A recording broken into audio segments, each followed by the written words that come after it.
ছয়টা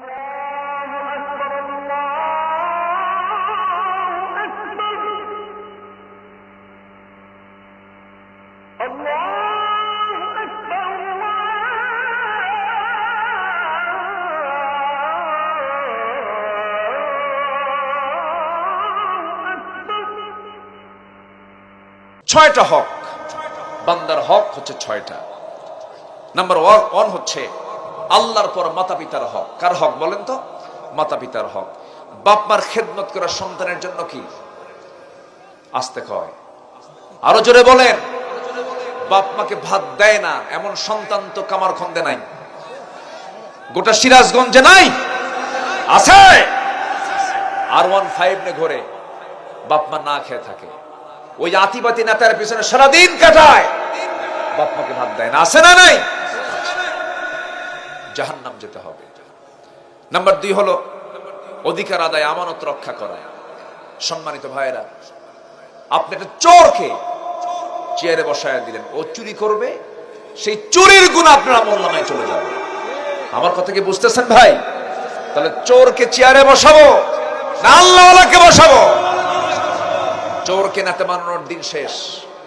আমরা এখন ভালো লোককে চেয়ারে বসাবো। জোরে বলি ইনশাআল্লাহ। এটা একটা আমানত। এটা কি বলেন? আমানত। এটা বান্দার হক। চোরও আছে, ভালো লোকও আছে। এটা আমানত আপনাকে দেওয়া হয়েছে, তুমি সমর্থন দাও। এটা কি বলেন তো? আমানত।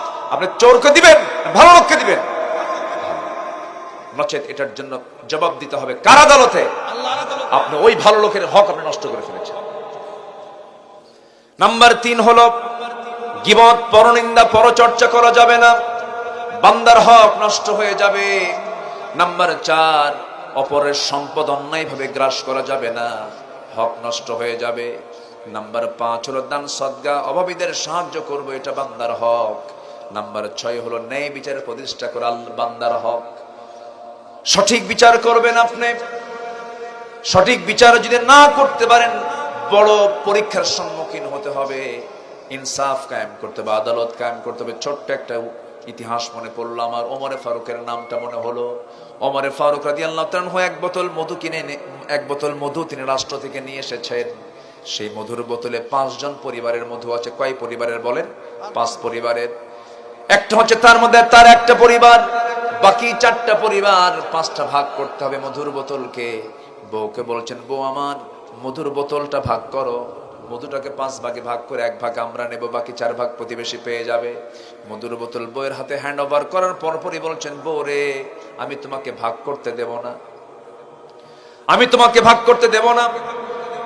এই কথা বলি বোতলটা নিয়ে প্রতিবেশীর হাতে দিয়ে আসলেন।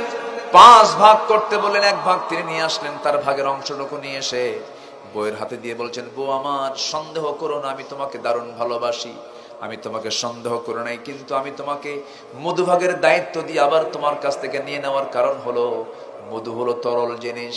এই তরল জিনিস যখন ভাগ করতে যাবে, যদিও সমান ভাগে ভাগ করবে, কিন্তু মধু ভাগ করতে গিয়ে কিছু 1 ফোঁটা হোক, 2 ফোঁটা হোক, 3 ফোঁটা হোক মধু আমাদের হাতে বেশি চলে আসবে, তোমার হাতে বেশি চলে আসবে। এতটুকুন মধু বেশি চলে আসুক চাই নাই মনে করে মধুভাগের দায়িত্ব আমি অন্যের কাঁধে চাপায়া দিয়েছি।